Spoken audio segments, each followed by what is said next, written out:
Hello everybody, good afternoon. This is Shami. Hi Smitha, can you see me? Give me a thumbs up if you can.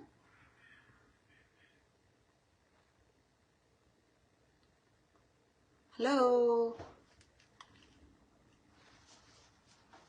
Hi Jalpa, hi Deepali, hi Smitha. Good afternoon everybody, this is Shami. I'm going to be demonstrating Burmese khao soi to all of you all today. I would like to give two introductions, one about myself and the next about the item that I'm going to be preparing for all of y'all. So I'm Shami Shah. I have migrated from India about 17 to 18 years ago. I have a master's in finance and I have an MBA marketing, but now I'm a full-time homemaker and I'm very proud to have raised two young sons. As for the dish, I'm going to be demonstrating Burmese khao soi. So literally khao soi means noodles in Burmese. So if I just say I'm making khao soi, it's like just saying I'm making paneer. Paneer what? Paneer makhani, paneer matar. It's as specific as that.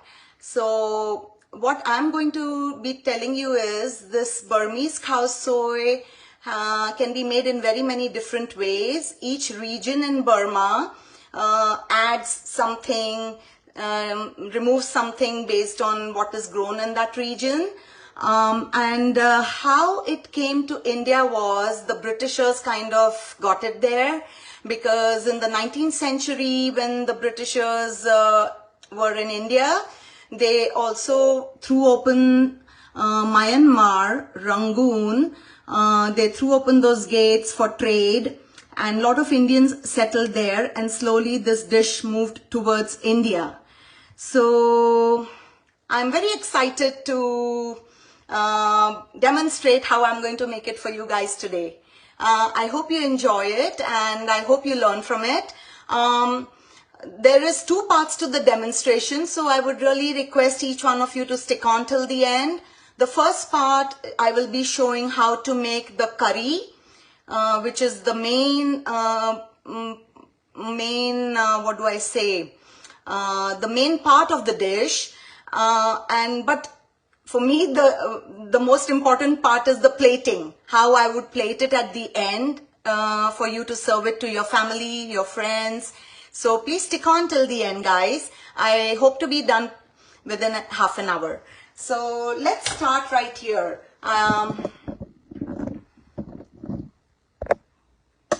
Let me just adjust this a bit. I hope you can see my pan very clearly. So basically the dish is very simple to make. It just has 4 or 5 core ingredients like onion, garlic, dried coriander seeds. It has dalia, our dalia, and which is kind of roasted and made into a powder. And then there is salt and turmeric that we add on to it. And of course, there are a few veggies which will go into it, which you will be able to see. So that goes into the curry part of the dish. So let's go. I will drizzle a little oil first into my pot. About the dish, I would also like to say it's vegan. So that's like a healthy option. Vegan is pretty big these days, so anybody interested in vegan food, this is a dish that you can make. Also, I would consider it to be a one-pot meal. It's very sumptuous, like, you know, it's very simple, easy to make, but still like a one-pot meal. If you make khao soi, you don't need to make anything else along with it. So that's easy on the ladies, isn't it? So yeah, I'm waiting for the oil to warm up a bit. And then I have one onion cut. I have 5 flakes of garlic. I will be adding 1 teaspoon of dried coriander seeds. And then I have the roasted dalia, which I have crushed into a powder and kept already. so that I don't make too much noise whilst I'm demonstrating for you guys. So this is the roasted dalia powder, which goes into the curry. And then there is salt and there is turmeric. Like I said, there's nothing much to this curry actually. So the oil is now kind of warmed up. I also have my paste ready. I initially wanted to demonstrate how to make the paste, but I thought again it would make a lot of noise. So I have my paste ready here for you guys, and I'm just going to jump right into cooking this item, okay?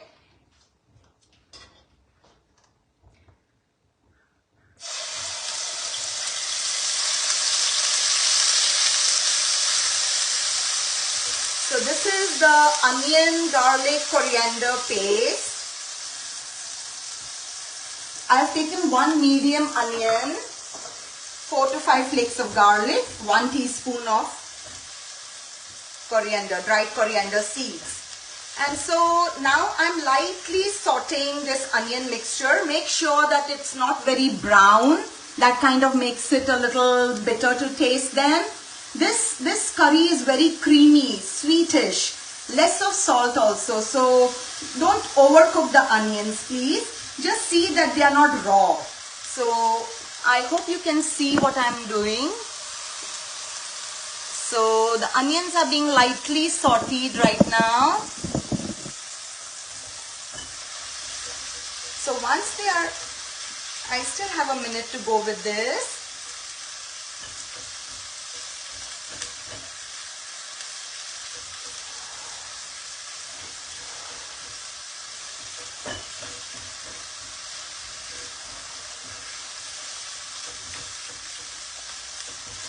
Almost there, getting there. I'm getting there to what I want the onions to be like. Once that is done, I have the roasted dalia with me. You don't roast the dalia too much, just very lightly roasted on the tawa, or you can even put it in a little bowl and do 20 seconds or 25 seconds in a microwave if you're okay using the microwave. And once that is done, just crush it into a powder. Okay, so my onions are almost done now, and I will just throw in first a little turmeric powder, so that the turmeric gets cooked and it's not kacha. And the whole idea of putting in this dalia powder is to make the curry a little thick. It gives it that little thickness, creaminess, smoothiness. So, and also it will hold the noodles that we throw in later. It will hold it well. Can you see what the onions look like now? It's nicely, lightly roasted with turmeric inside. Okay, guys? Give me a thumbs up if you can see what I'm doing, please, somebody. 1 thumbs up I need from any one of you.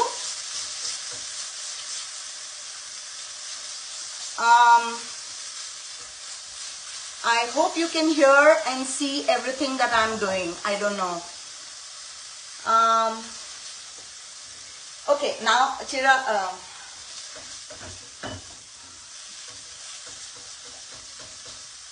I hope you can see me, guys. Can somebody give me a thumbs up?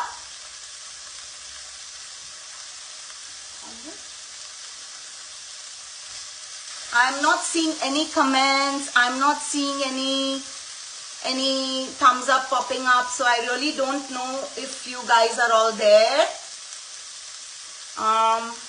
Anyways, I'm just going ahead with this. And I will now throw in about 1 tablespoon of the crushed dalia powder. Okay, she's moving what?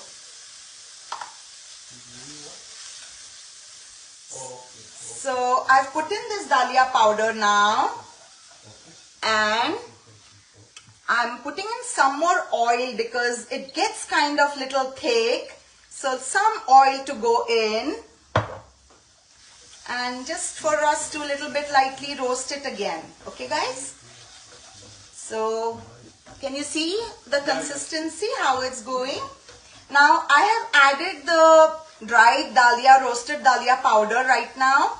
but I can even add more of it later once I add the coconut milk. I will see what the consistency of my curry is like, and then I will make a decision whether I want to add some more or not. So for now, that's good.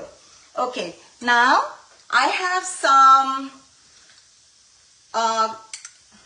cut beans, cut and boiled beans. Make sure that the veggies are not overcooked because they will cook in the gravy. We want a little crunch in the veggies.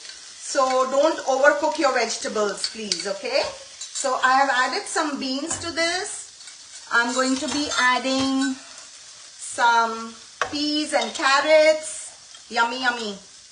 You can even add broccoli florets to this, but do it at the end as broccoli tends to cook very fast. I am not adding it because it's not a little favorite with my family, though I love it.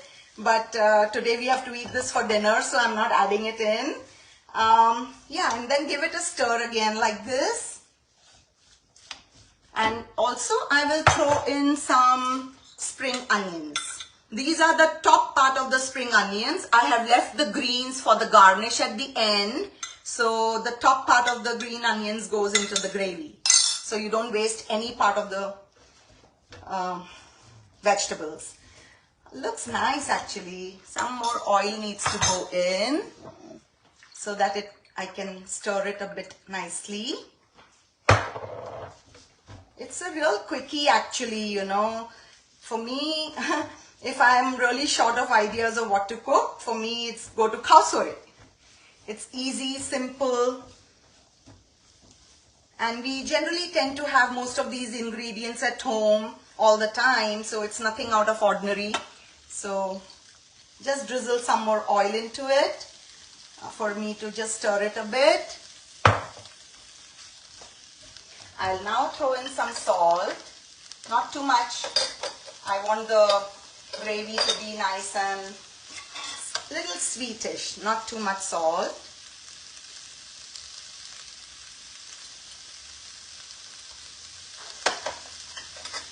And then goes in the coconut milk.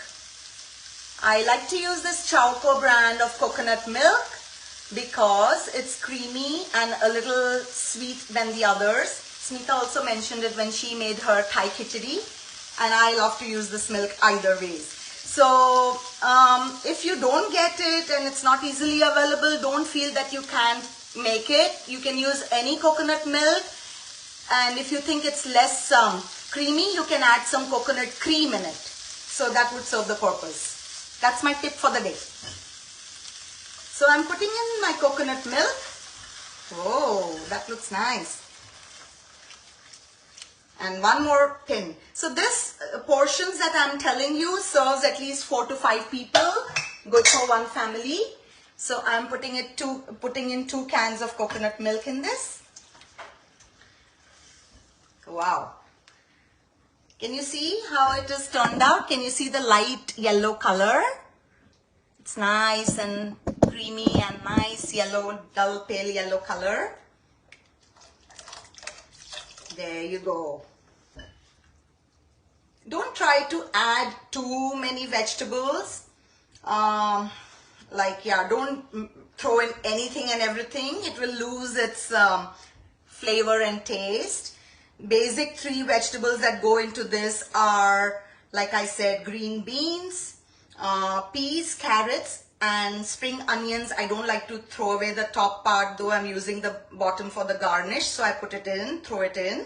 Now I'll just wait for it to give a boil. And I'll just taste the salt. We are pretty much done with the curry actually. And now comes the fun part, the plating. So let me just see how this tastes for the salt.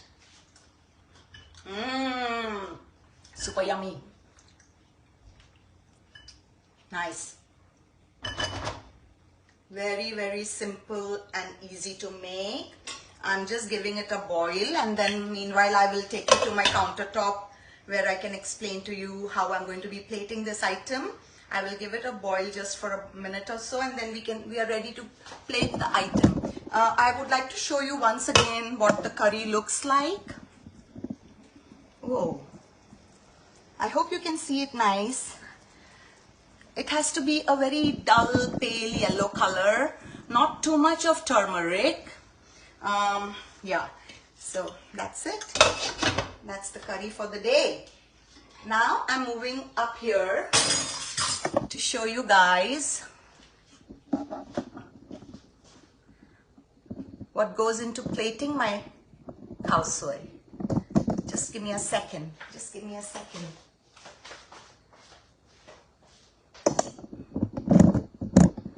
Okay. So first and foremost, I would like to mention to you the kind of noodles I have used. The khao soi noodles are a little thick noodles. They are kind of hollow, you know, they are a little hollow here. You can see through these noodles actually. It's like a blowpipe. They are not like the normal spaghetti. They are like kind of hollow noodles. You have to break them into small bits and then cook them in water and keep it ready. Just before you're ready to serve, rinse the noodles that are already cooked and it will all come loose and nicely apart.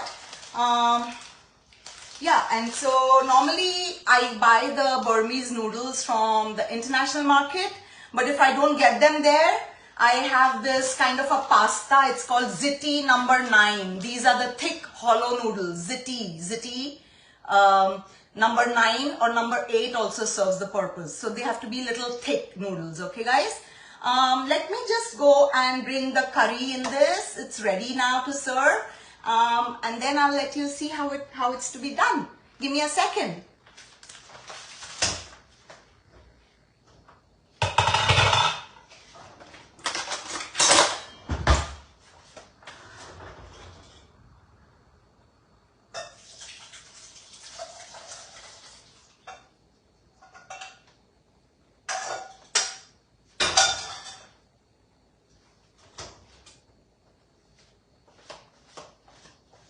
So my curry is all ready here.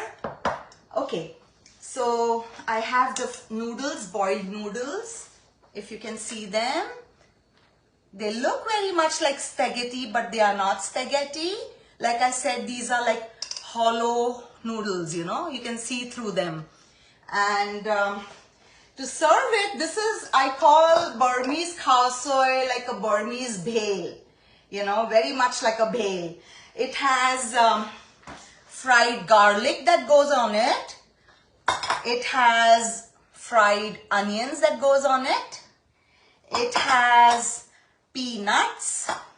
It has the green spring onion, the greens for the garnish. And I have the curry and I have the noodles.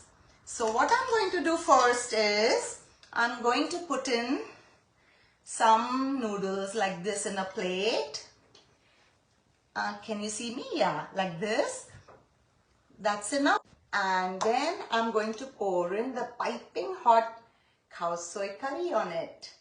Yay, that's yummy. Super nice.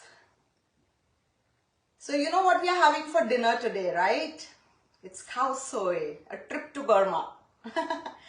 Okay, and then I will be pouring some fried onions. Wow, the crunch of these onions is amazing. I wish you were present here to even taste this.